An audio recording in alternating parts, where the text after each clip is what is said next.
नमस्कार दोस्तों, आइए जानते हैं आज राजस्थान की बड़ी खबरें। आप इस वीडियो को अभी कौन से जिले से देख रहे हैं, उस जिले का नाम कमेंट बॉक्स में जरूर लिखें। आज की पहली खबर है, राजस्थान में 1 जुलाई से घर पर होगी राशन के गेहूं की डिलीवरी। राजस्थान में 1 जुलाई से परिवारों को घर पर राशन के गेहूं की डिलीवरी होगी। राजस्थान सरकार खाद्य सुरक्षा योजना के तहत प्रदेश में चयनित 18 वर्ष से कम, 60 वर्ष से ज्यादा उम्र के वरिष्ठ नागरिकों और दिव्यांगजनों को आगामी 1 जुलाई से तीनों श्रेणियों में चयनित 8,60,000 परिवारों के लगभग 32 लाख लाभार्थियों को घर पर ही राशन के गेहूं की डिलीवरी करेगी। जयपुर जिले में इस श्रेणी में चयनित 70,000 परिवारों के लगभग 2,80,000 लोग लाभान्वित होंगे। गेहूं की डिलीवरी 10 किलो के बैग में की जाएगी। खाद्य विभाग के अधिकारियों के अनुसार खाद्य सुरक्षा योजना के तहत परिवार के प्रति सदस्य को 5 किलो और अंत्योदय अन्न योजना के तहत प्रति सदस्य 35 किलो गेहूं दिया जाता है। घर पर राशन का गेहूं पहुंचाने की योजना पर सरकार लगभग 34 करोड़ रुपए खर्च करेगी। सुविधा को शुरू करने वाला राजस्थान, उत्तर प्रदेश और आंध्र प्रदेश के बाद तीसरा राज्य होगा। हनुमान बेनीवाल ने इस्तीफे से पहले खर्च कर डाला पूरा विधायक फंड। राजस्थान नागौर से नवनिर्वाचित सांसद हनुमान बेनीवाल ने सियासी लिहाज से विधानसभा उपचुनाव से पहले डबल गेम खेल दिया है। उन्होंने विधायक पद से इस्तीफा देने से पहले विधायक कोष से 5 करोड़ के कार्यों की एक साथ अनुशंसा कर दी है। ऐसे में उपचुनाव के बाद नए विधायक को सिर्फ विधायकी ही नसीब होगी, बजट नहीं। राजस्थान में पौधों के जरिए 4 लाख लोगों को मिलेगा रोजगार। इस बार प्रदेश सरकार नवाचार कर रही है, जिसके तहत नरेगा के जरिए 4 लाख श्रमिक लगाए जाएंगे, जो पौधों को पानी देने और उनकी देखभाल करने का काम करेंगे। राजस्थान में ऐसा पहली बार हो रहा है। प्रत्येक 200 पेड़ पर रखेंगे। एक श्रमिक मंत्री दिलावर ने बताया कि प्रत्येक 200 पेड़ों की देखभाल के लिए एक श्रमिक को रखा जाएगा, जो इन पौधों की देखभाल करने और इन्हें समय पर पानी देने का काम करेगा। इससे फायदा यह होगा कि पर्याप्त देखभाल मिलने से ज्यादातर पौधे पेड़े बनेंगे और हमारा प्रदेश हरा भरा होगा। जयपुर हेरिटेज मेयर जल्द हो सकती हैं गिरफ्तार। 2 लाख रुपए की रिश्वत लेने के मामले में एसईबी को जयपुर नगर निगम हेरिटेज की महापौर मुनेश गुर्जर के खिलाफ सबूत मिले हैं। एसईबी ने कांग्रेस मेयर मुनेश के खिलाफ भ्रष्टाचार के आरोप सही माने हैं। इसके लिए एसईबी ने सरकार से कार्रवाई की इजाजत मांगी है। स्थानीय निकाय आयुक्त से परमिशन के बाद पति पत्नी दोनों के खिलाफ एक साथ चालान पेश होगा। इस्तीफे के सवाल पर किरोड़ी ने मुंह पर रखी अंगुली। कृषि मंत्री किरोड़ी लाल मीणा ने इस्तीफे के सवाल पर चुप्पी साध ली है। किरोड़ी लाल मीणा शनिवार को माउंट आबू दौरे पर रहे। इस दौरान उनसे इस्तीफे को लेकर सवाल किया गया तो उन्होंने मुंह पर अंगुली रख ली। लोकसभा चुनावों की बीजेपी प्रदेश मुख्यालय में हुई समीक्षा बैठक में किरोड़ी लाल मीणा शामिल नहीं हुए। अब होनहार विद्यार्थियों को टेबलेट देगी सरकार। 2 साल से राज्य सरकार की मेधावी लैपटॉप योजना से वंचित होनहार विद्यार्थियों के लिए खुशखबरी है। इस साल इस योजना से कक्षा 8, 10 और 12वीं बोर्ड परीक्षा में अच्छे अंक लाने वाले विद्यार्थियों को सरकार ने लैपटॉप के बजाय टेबलेट देने का निर्णय लिया है। वह भी अब सरकारी स्कूल में पढ़ने वाले बच्चों को ही दिए जाएंगे। पहले लैपटॉप दिए जाते थे और सरकारी समेत प्राइवेट स्कूलों के पात्र विद्यार्थियों को भी दिए जाते थे। राजस्थान में फूट गुटबाजी के कारण बीजेपी 11 सीटें हारी। लोकसभा चुनावों में 11 सीटों पर हुई हार के पीछे पार्टी की आपसी फूट गुटबाजी बड़ा कारण रही है। अब तक स्थानीय नेताओं से आए फीडबैक में सामने आया है कि ग्राउंड पर सब कुछ ठीक नहीं था। वरिष्ठ नेताओं के सामने हारे हुए उम्मीदवारों और फील्ड पर काम कर रहे नेताओं ने एक-एक करके हार के कारण गिनाए हैं।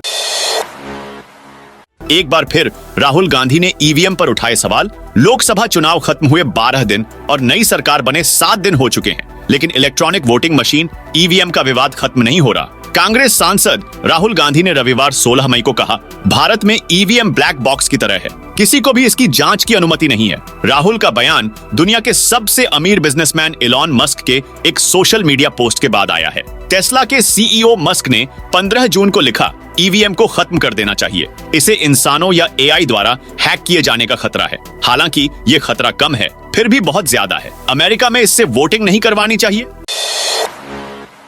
किसान संबल राशि 6,000 रुपये से बढ़कर हुई 8,000 रुपये।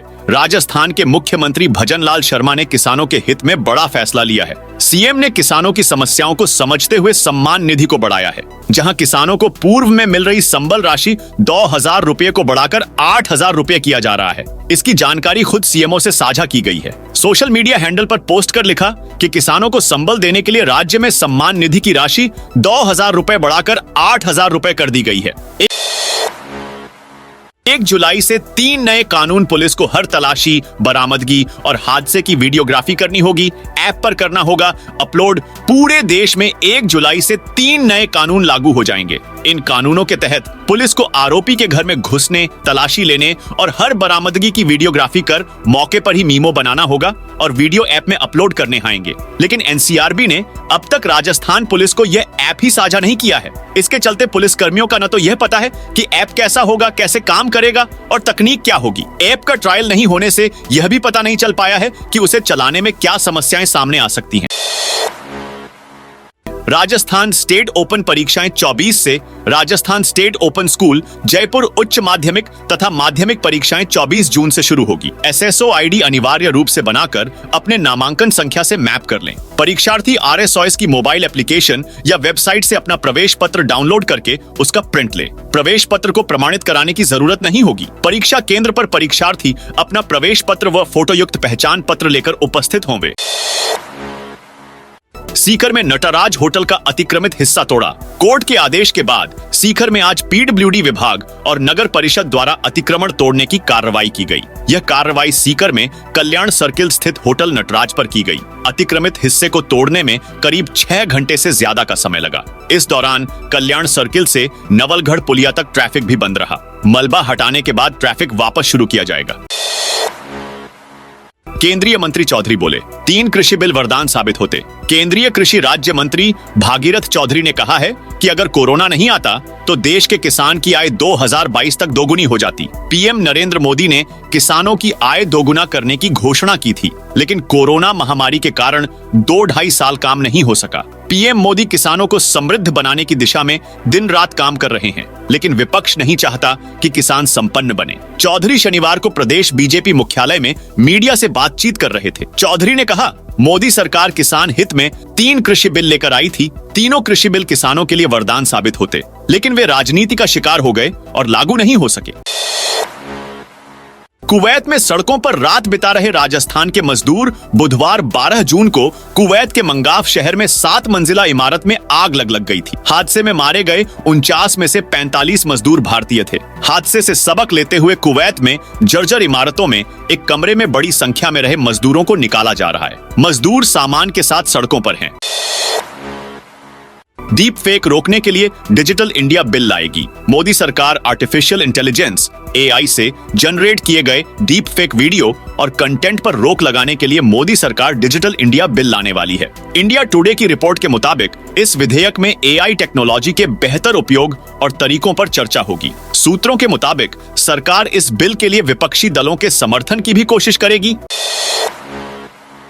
IMD ने इन 6 जिलों में आंधी बारिश के साथ लू का अलर्ट किया जारी। राजस्थान में मौसम के 2 रंग देखने को मिल रहे हैं। आंधी और बारिश के बीच कुछ जिलों में हीटवेव का भी अलर्ट जारी है। मौसम केंद्र जयपुर के अनुसार अधिकतर जिलों में आंधी और हल्की बूंदाबांदी की छुटपुट गतिविधियों का दौर जारी रहेगा। साथ ही मौसम विभाग ने प्रदेश के 6 जिलों में लू चलने की संभावना जताई है। वहीं मौसम विभाग IMD के अनुसार अलवर, भरतपुर, धौलपुर, झुंझुनू, हनुमानगढ़, श्रीगंगानगर में लू चलने की संभावना है। बता दें कि भारत मौसम विज्ञान विभाग IMD ने राजस्थान समेत देश भर में इस बार अच्छी मानसूनी बारिश की भविष्यवाणी की है। विभाग के मुताबिक मानसून के अंतिम चरण अगस्त और सितंबर में सामान्य से अधिक बारिश हो सकती है। यह स्थिति ला नीना विकसित होने के कारण हो सकती है।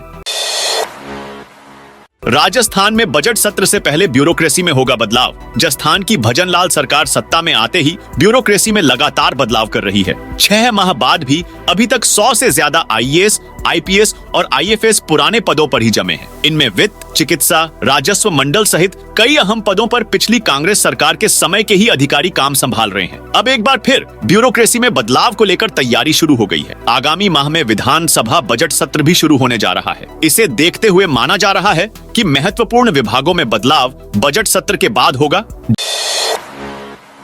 जयपुर से अयोध्या की फ्लाइट 16 जुलाई से। जयपुर के हवाई यात्रियों के लिए अच्छी खबर है, क्योंकि अब जयपुर वासी रामलला के दर्शन के लिए ट्रेन, बस के अलावा फ्लाइट से भी जा सकेंगे। इस बार 16 जुलाई से air India express airline flight संचालित करेगी।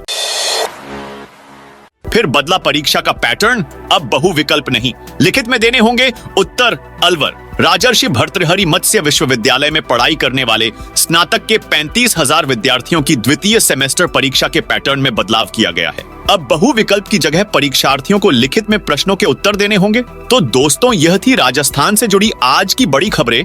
आप कौन से जिले से देख रहे हैं, कमेंट करके बताइए।